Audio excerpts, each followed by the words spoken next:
here with Reverend Cameron Trimble, co-founder and CEO of Convergence, an international church consultancy. She's also a pilot, speaker, and author of 6 books, including Piloting Church, Helping Your Congregation Take Flight. Welcome, Cameron. Oh, it's so great to be with you, Laura. Thanks for the invitation. Oh, well, I am really excited to have you here. And, we've been working together in different ways for the past year. And it just occurred to me that I needed to have you on the podcast. So thank you for accepting my invitation and showing up and just doing it on the fly so quickly. It's really, I'm looking forward to it. Any conversation that we have is generally both a good time and a good story. So can't wait to see where we go with this. Me too. Well, I thought we'd start just talking a little bit about your background. And you grew up in the South in Georgia, I think, and a little bit about what drew you to becoming a minister. Well, I did grow up in Atlanta, Georgia, which today we might describe as the one blue dot in a sea of dark red in the United States. So it was a city experience, and I benefited from a pretty diverse culture. So when one thinks of the South, normally what you see on national television is often, people with few teeth and overalls and, some pretty unsophisticated portrayals. That was not my experience, thank goodness. But you don't have to get very far outside to get to run into people with very different worldviews.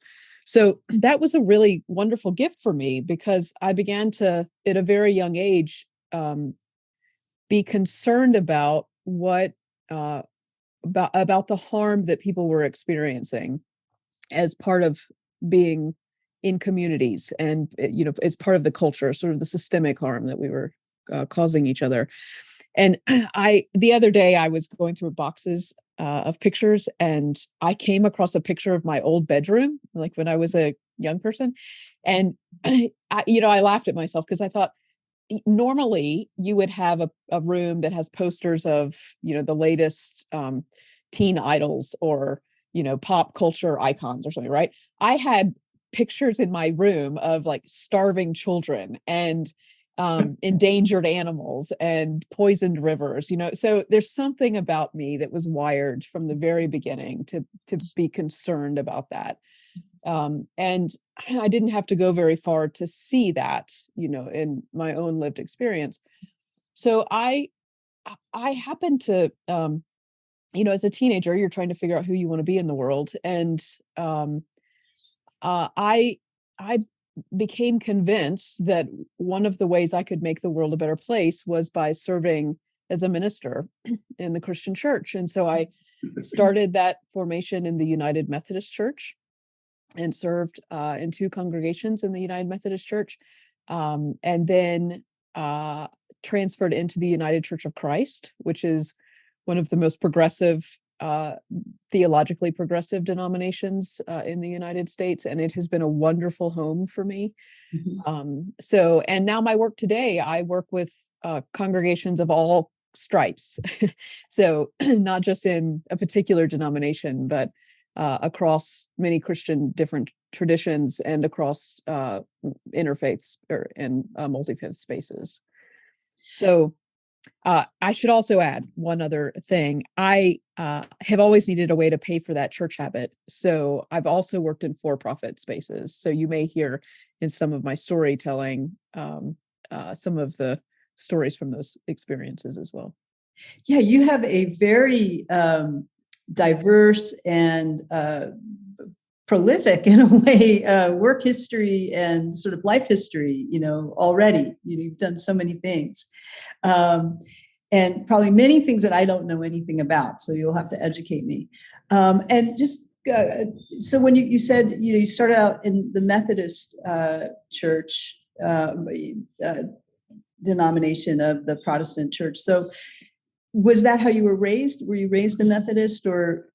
Yeah, good question. So I was raised in a family that wasn't particularly religious, but I went to a daycare that was in the Methodist church. And then in my later teen years, and this is a longer story for another time, I was kind of taken in by a family that the grandfather in that family was a United Methodist pastor. And that really solidified it because, then at that point, he helped me understand the logistics of getting into that system. And to, really more importantly than that, he gave me a basis of a really good theology. Mm-hmm. So, today I credit him for instilling in me at a young age a theology that could endure the politics of the religious systems that I've now run into, of course, and as one matures in these spaces. So I owe a great deal to Jim McCormick, who brought me into that. Wow, that is remarkable. To have a mentor like that. And can you talk a little bit about the politics that you've encountered? Yeah. So, I said that I joined the church as a pastor because I wanted to make the world a better place. And I thought from that platform, that was a great way to do that. That might be a great way to do that. I have to say, and I think a lot of us share this wondering, there are days when I really wonder if the church is making this world a better place. Mm-hmm. Particularly when we see expressions of Christianity formed and joined with Christian or white Christian nationalism. When we see the ways in which that the kind of the gifts of that Christian movement, the teachings of the mystics, et cetera, have been subverted and to support, the supremacy of whiteness, of imperial values, and in the ways in which those are actually built into the system. So it's not like it's a byproduct. Actually, mainline Christianity in a large extent, and certainly now evangelicalism, actually was designed to propagate those. Like it's doing what it was designed to do, and we're seeing the evidence of that today. I think being revealed on some shocking scale. It's been true all along. So there are parts of the church that I think do extraordinarily wonderful things in the world, and there are parts of the system and the power structure of the church that I think are deeply, deeply harmful.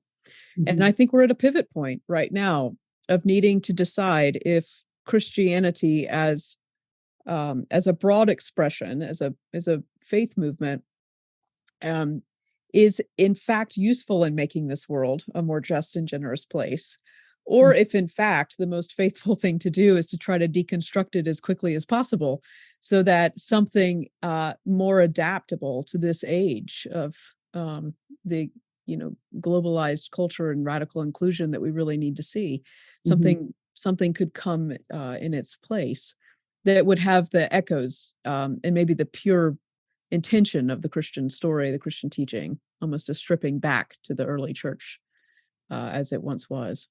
How would you see that happening? I think I see it happening, actually. I see evidence of it. I'm curious about, I began to see it most clearly around COVID. What COVID granted us was an existential crisis. And one should never miss the opportunity to use a crisis to ask the important questions, And so what that invited in people was a curiosity about what really matters in life. What are our values? What institutions serve our thriving, not just our surviving? And I was watching people ask the question across a lot of different industries. And almost always it came back to a question of what has my faith taught me, whether they grew up in a church space or a Jewish from a Jewish background or Muslim or Buddhist or whatever that was. What are the values that have been invested and instilled in me that I can repurpose, I could reclaim, that help orient me in this disorienting time? And so what people did was purify it in a sense in their own minds. So it wasn't that there was a rush back to church. Nobody said, gosh, what's missing from my life is 2 hours on a Sunday morning sitting in a hard pew. Right. But that what they said was, what's missing is a story about life that has meaning and that makes my life have meaning and grants me a feeling of contributing in a joined up kind of way in culture.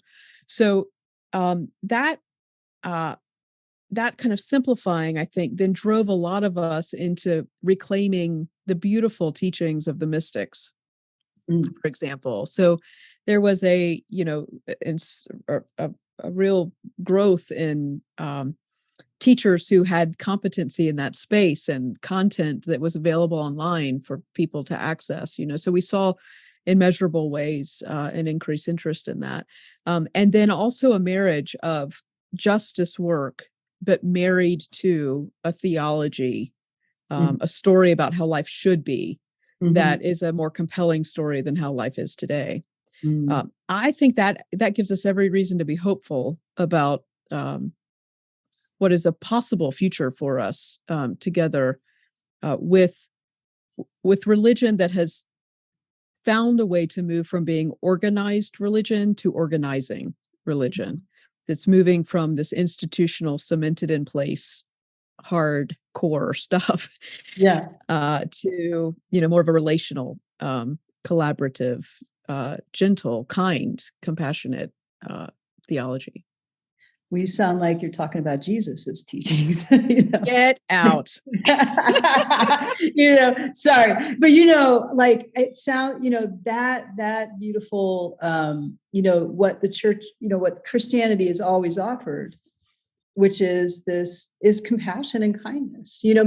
On its good way. And I personally always see Jesus and his teachings as that, much like Buddha and his teachings.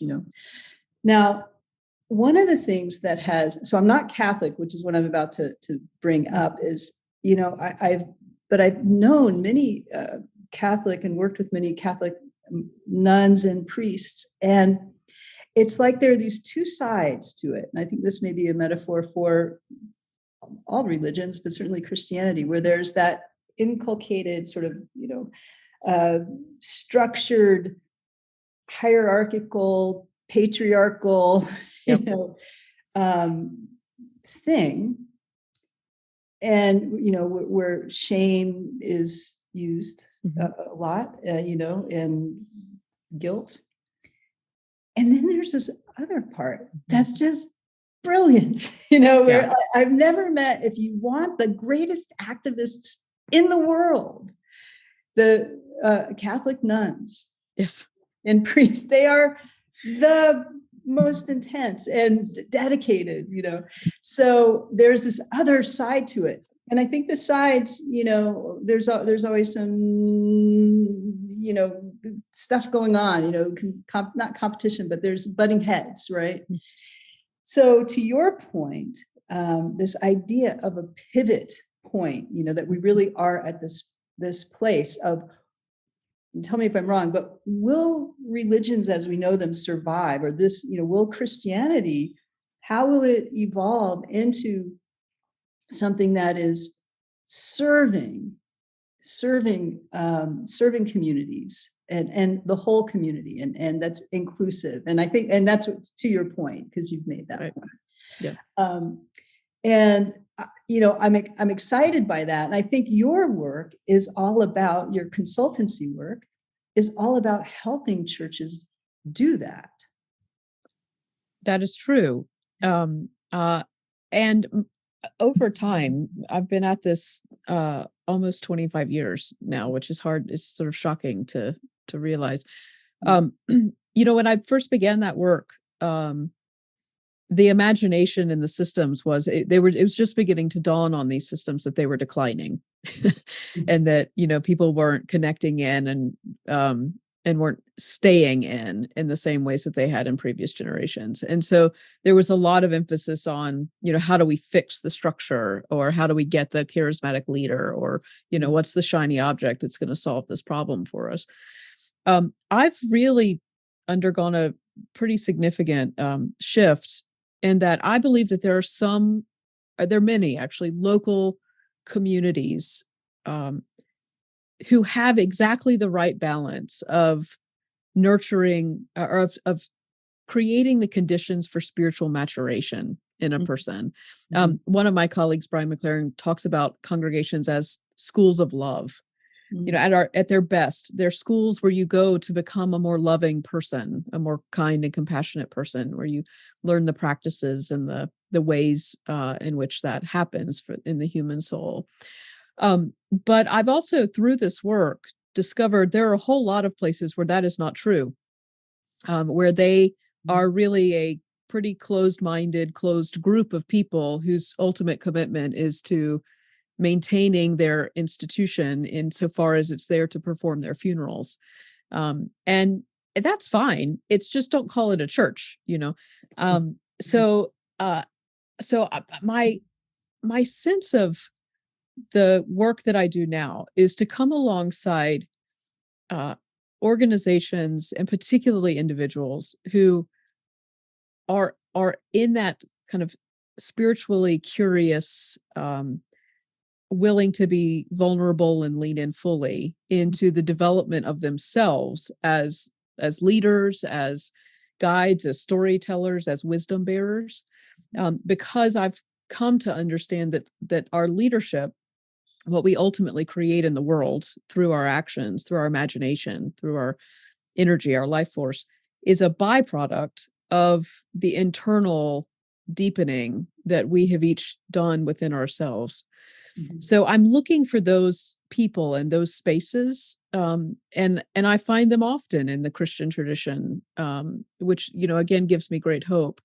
And I find them in many other traditions as well. And in fact, I've found now that people who are on that journey have more in common with each other, regardless of religious background or regardless of whatever religious label you use, than you know, people who might just call themselves Christian or Jewish, right?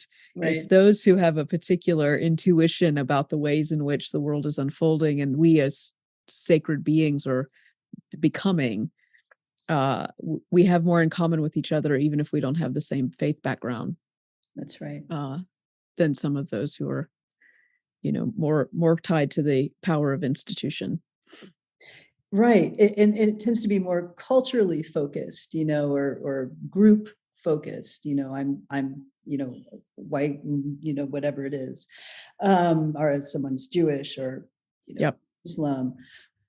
You know, just, you may already know this, but when we named our organization, the Sacred Stream, what we were pointing to is this idea that everything is informed by the same source.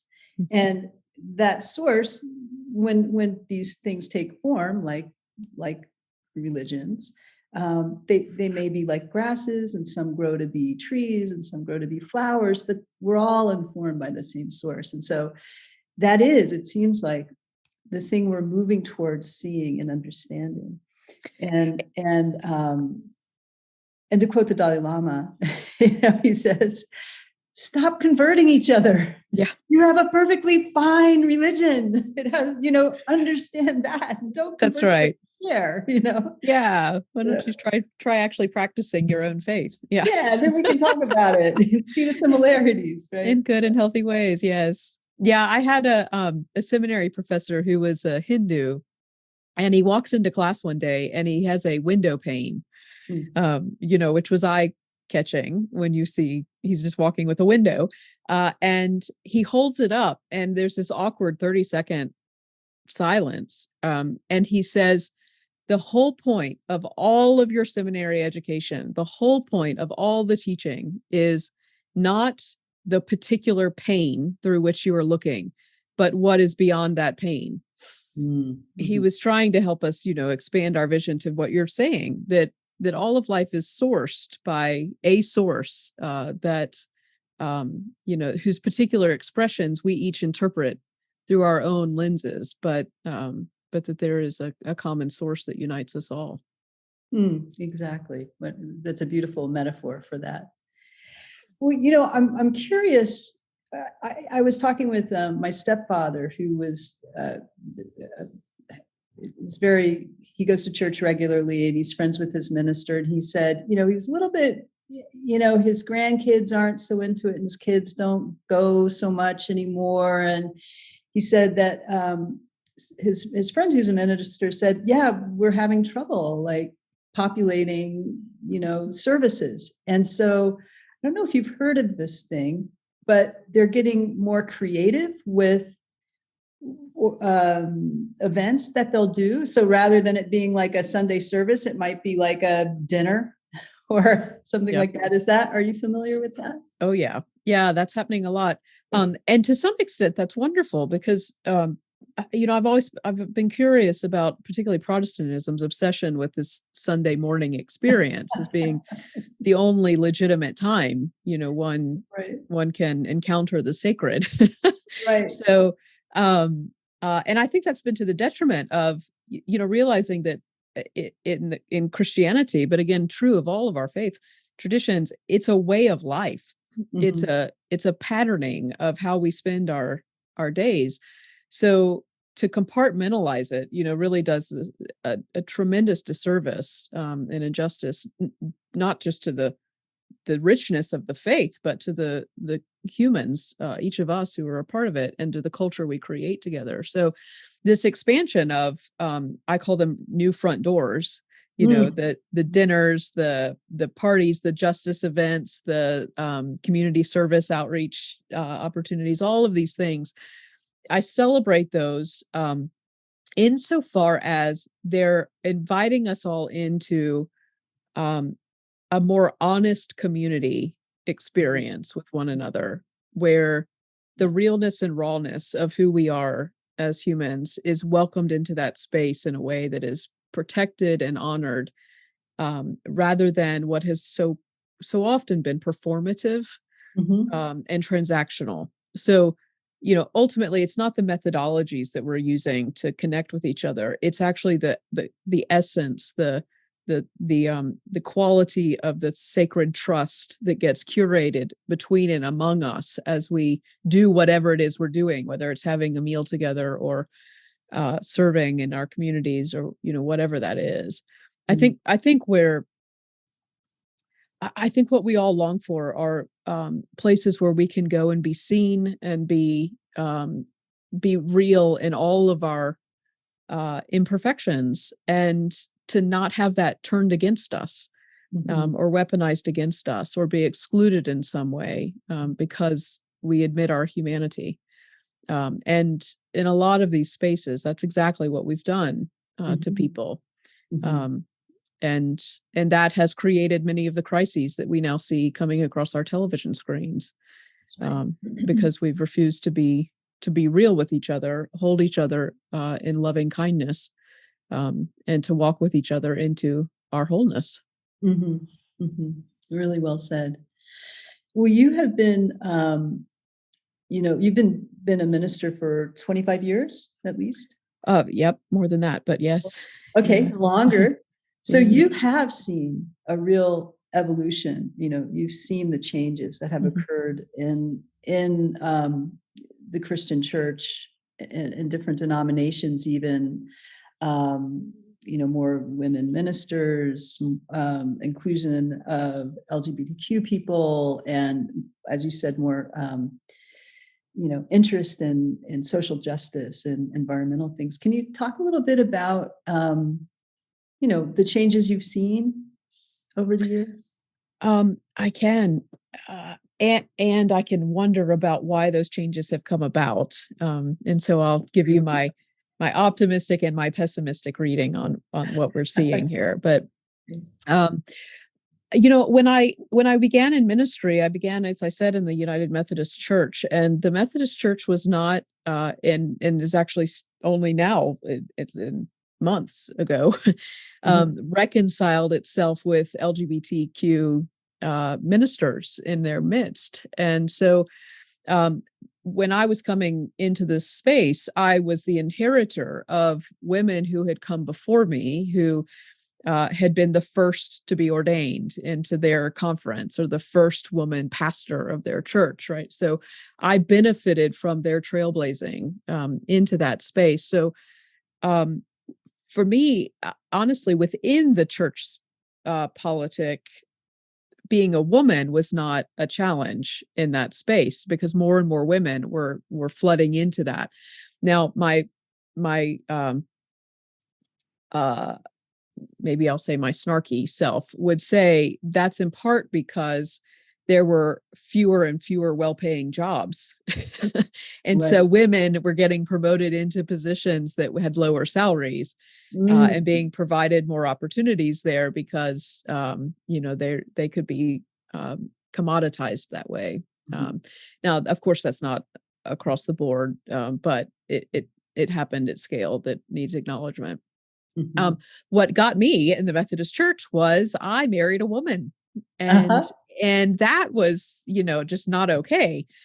And so, and then we have children, and you can't there's no closeting any of that, even if I had Yeah, wanted to, you just can't do that. yeah.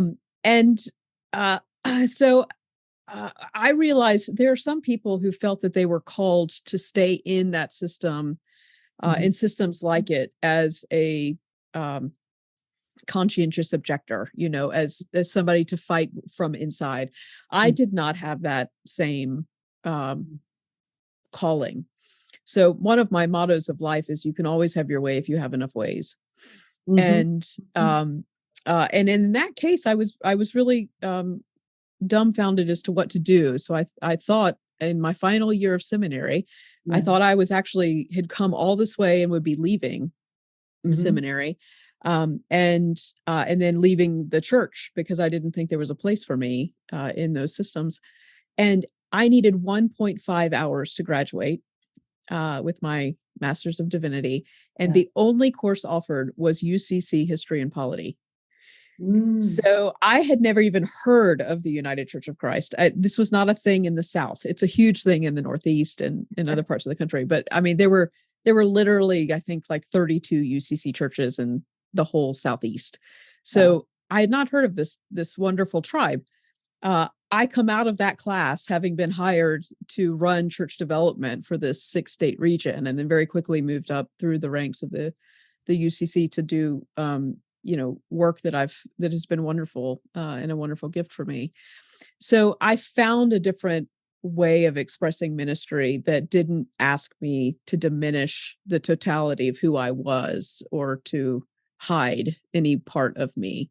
Mhm. And what I think is happening at a broader scale is that the systems who kind of went through that, what we would call in our tribe, open and affirming process, Mhm. this process of reconciling themselves to human sexuality, that same process is now applying to how we include people of different races, of different cultural background, of different abilities.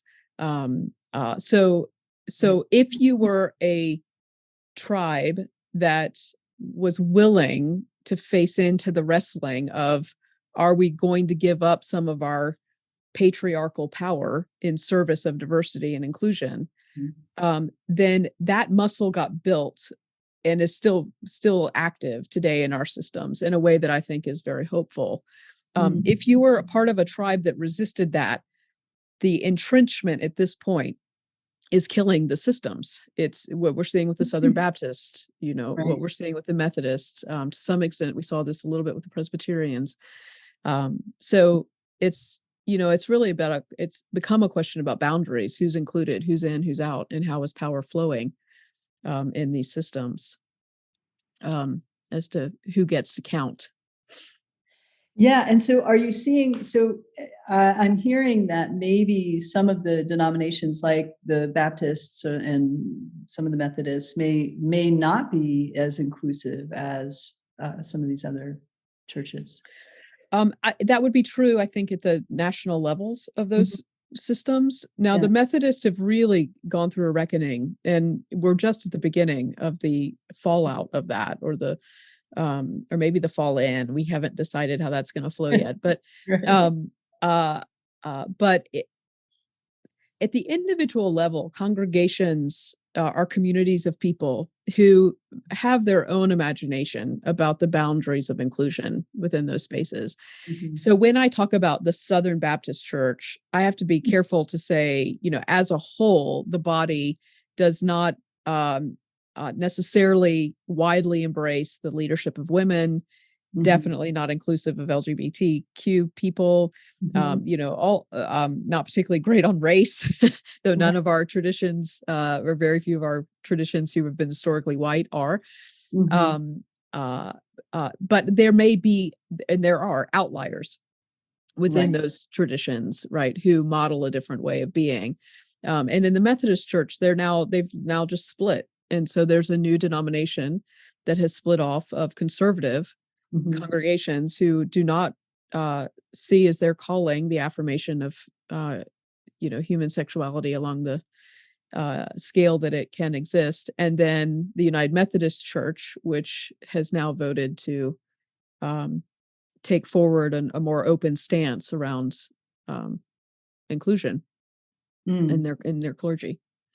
Well, that is really hopeful. That's really hopeful. I just know, and I remember friends of mine who grew up in the South who were queer, and their love of the church, of Christianity, and then the harm that they experienced, the split. This is years ago that I'm thinking of it, but just in a general sense, when you're not, when you're told something's wrong with you, or you're not, loved by this thing that you love, or you experience this rejection. And I think this is true across all anything, but of course, all religions. It's so painful and damaging. So to the spirit, and I'm so happy to hear that it sounds like, there are these, things that are breaking off, these things that are evolving, things that you're kind of right on the forefront with. And then these other things I don't know what they're doing. But it sounds like they're kind of stagnating, or I'm not sure. So it would appear that way. And I hope that's true. I hope that actually it's dying away. But I think what's happening within our religious context is also happening in our wider culture. Yeah. It's all connected, right? And so I did not see the rise of such radical conservatism, the rebellion of white power that rose up. I didn't see that coming. And now I look back and think, well, God, where were you?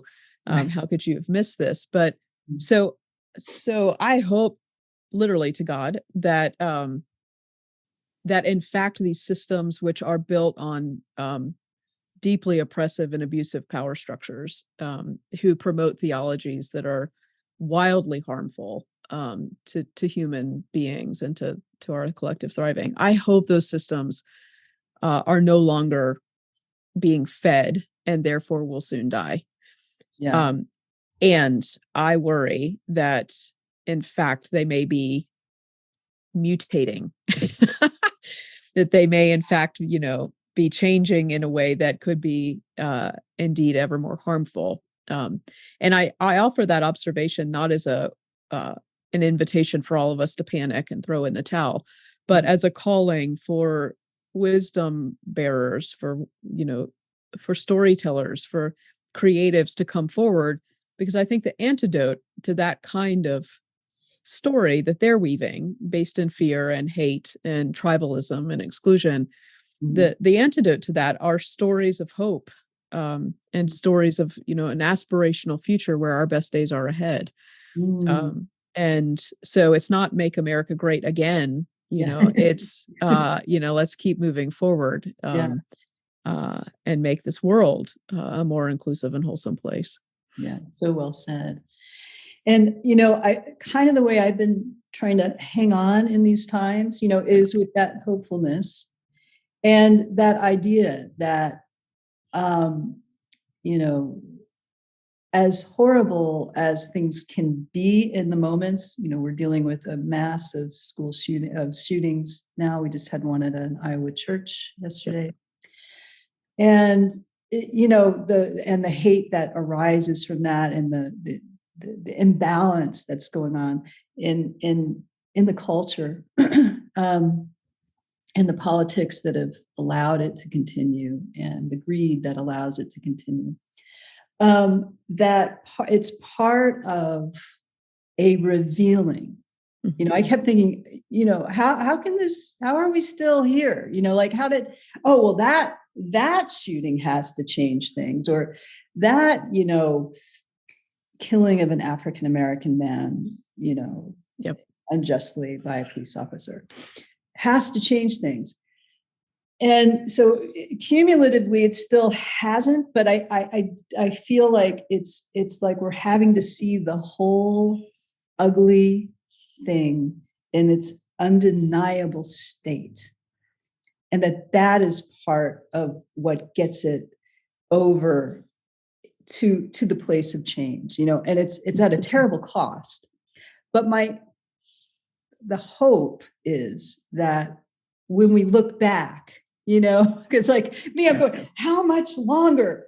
But when we look back, it's a moment in time that was long in the moment, when living it, but it wasn't, it was some decades or something like that. But still, that's not, and I really love what you said about it's a call to everyone to, bring forward their stories and their intention and their willingness to participate in making this change and staying with it. And I think part of that is looking at the positive, finding the good things, because we really are feeding now culturally on fear, and feeding on, the negative news cycles. And there are actually a lot of really beautiful and good things that much what we're talking about today, So, yes. But it's tough for people. That's right. And I think that the question that's really before us is a global society as earthlings, which I think we might benefit from thinking of each other as and ourselves as, rather than as identified with nation states. But the question, I think, is how shall we belong to each other? Because all of these symptoms that you're naming that are being revealed, there's at least from where I sit in my wonderings, I'm going to say this as if I know what I'm talking about, so let's hold this loosely. But my wondering is if in fact they're all rooted in our working out who has power and how will that get used. So, I think all of our isms, racism, homophobia, sexism, all of those isms that we have ultimately are grounded in how will I have power over you? That's right. And the transformation, the mindset shift that's essential for our moving forward together without some really terrible possible outcomes of tribalism is to shift that to say, not how do I have power over, but how shall we be with one another? That's right. We have power with. In the absence of making that shift, then I think we have a great deal to be afraid of. I think that fear narrative, we may actually create it for ourselves. Right. But if we could figure out how we belong to each other, then maybe we've got a new way of moving through this tension. Yes, that's a really, really lovely thought and well put. It's like a revisioning of power. Because I think power is this thing that we think, we think very hierarchically, like I have power over you and I give up my power to you, like the boss structure. That's right. And then there's that thinking of that the pie is only that big and I've got to get as much of it for me and my people as I can, instead of like, no, there's an abundance. We just have to take care of it. We can't waste it and we can't kill the earth and we have to share and make sure everybody's okay. It is a paradigm shift from, where we have been. But I agree. It's like, if we don't make that shift, we're not going to survive as a species. And it can feel overwhelming. It's like all of these topics that we're talking about, they feel huge and like, how can we possibly make a difference? But there are a number of wonderful writers right now. Margaret Wheatley and Jungian analyst Jean Boleyn, who and then I could name many others, but both of them have said, so yes, it's absolutely overwhelming. And about the best any of us can do is create what they call circles of sanity. Mm-hmm. And which is to say, what we can do is create a network of relationships in our lives, in our communities, Mm-hmm. that model the kind of collaboration and gentle loving kindness and compassion that we wish to see in that future world. And we create enough of those, and maybe we will see the kind of tipping point we would all hope for, or at least those of us invested in this future would hope for. Yes, that's absolutely right. About. Yeah. So maybe that's the work to be done, is that in the overwhelmation, I think, that we all feel when we turn on the national news or the global news, that we stay tuned into that, but then we realize that real change happens when neighbors get to know each other, and when we're kind, to people we don't know, or to people that we do is even better. When we model this kind of way of being in our own lives, then it invites other people to model it in theirs as well. Right. And then we're co-creating it. Exactly. Now you have a total of 6 books, or you're working on your 6th book? This will be the 6th book. Yeah. Okay. And the working title of it is The Art of Being Lost. I love that title. So yeah, we'll see if, publishers get to change, they get control over those. But yeah, I'm really playing in the space of all of life. It has always been disorienting, but we've created stories that help us make us feel secure, help us develop an illusion that we actually have some control over life. And I think one of the things that's being revealed is that we don't. Right.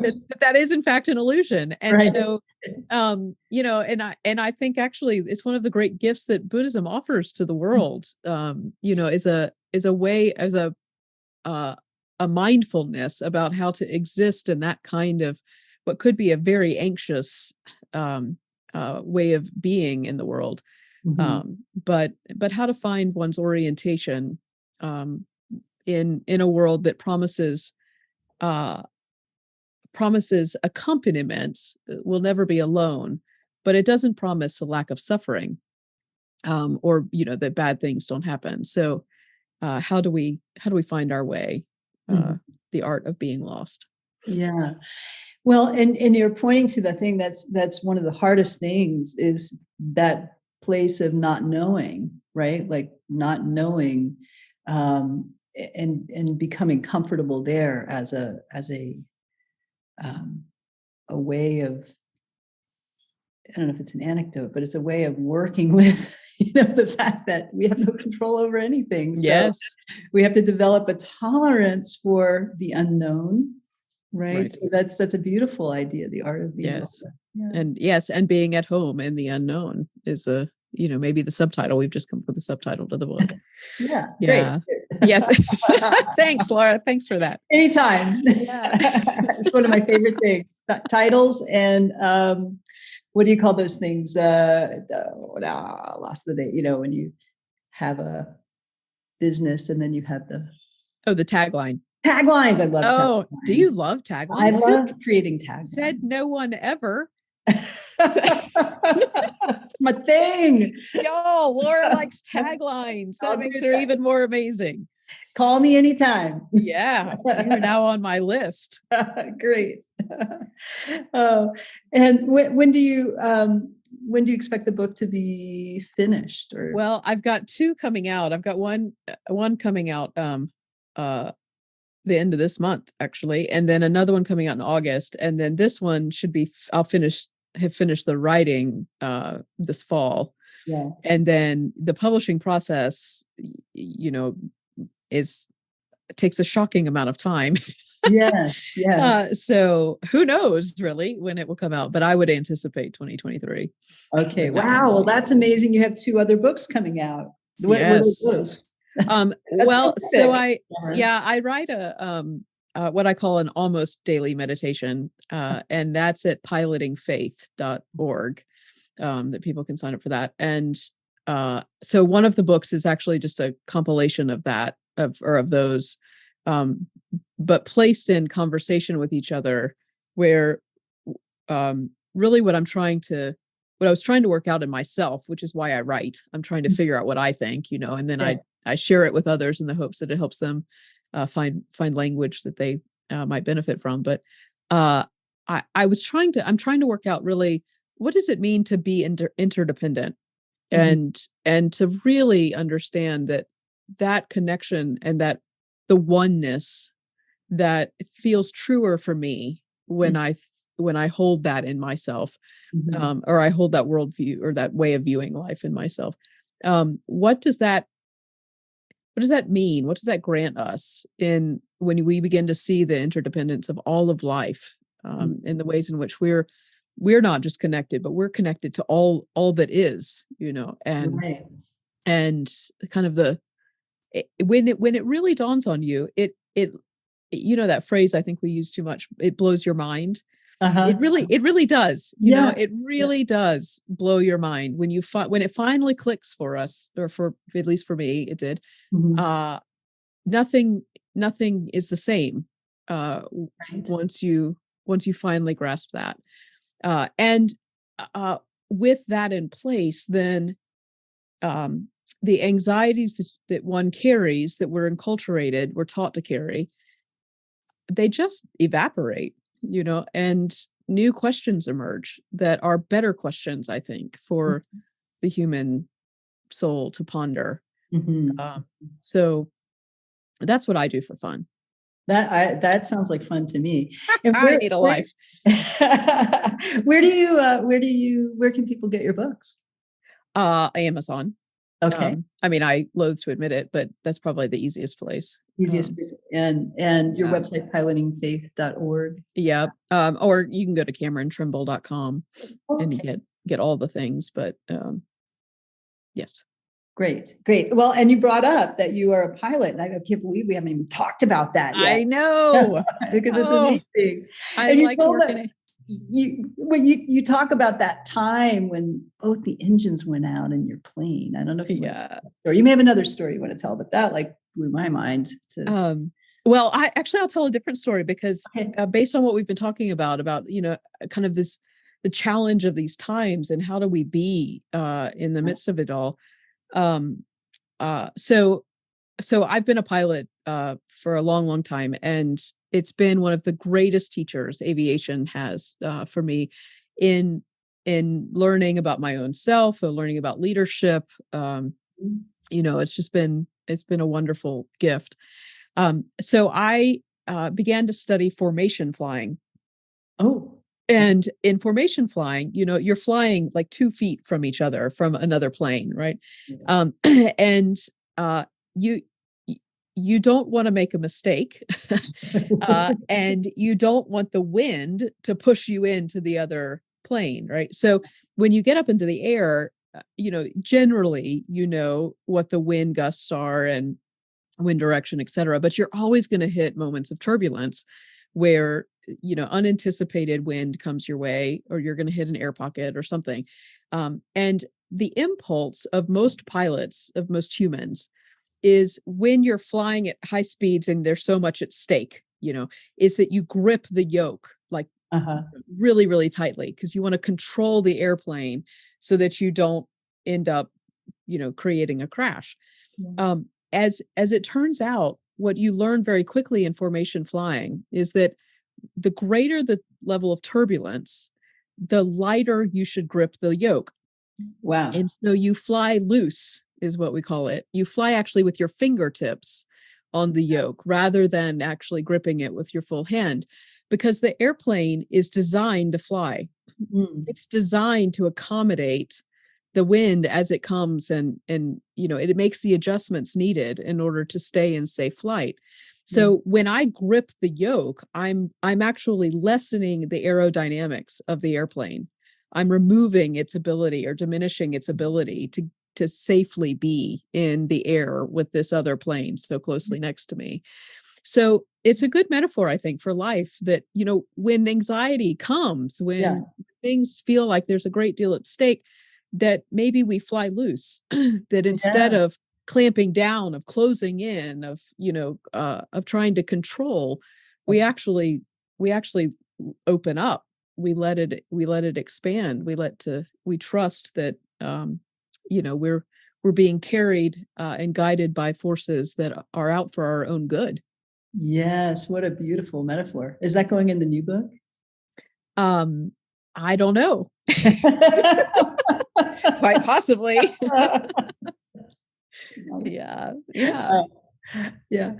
So what's next for you? We've got the books, and what else is going to happen? Yeah, I don't know. I tend to have just a posture of life of, I just say yes when it feels right. And the adventures that have come my way, I could never have anticipated. Mm-hmm. And so I'm wide open to whatever adventures come. I'm really committed to accompanying people as they accompany me in our own development, our own psychological and spiritual development.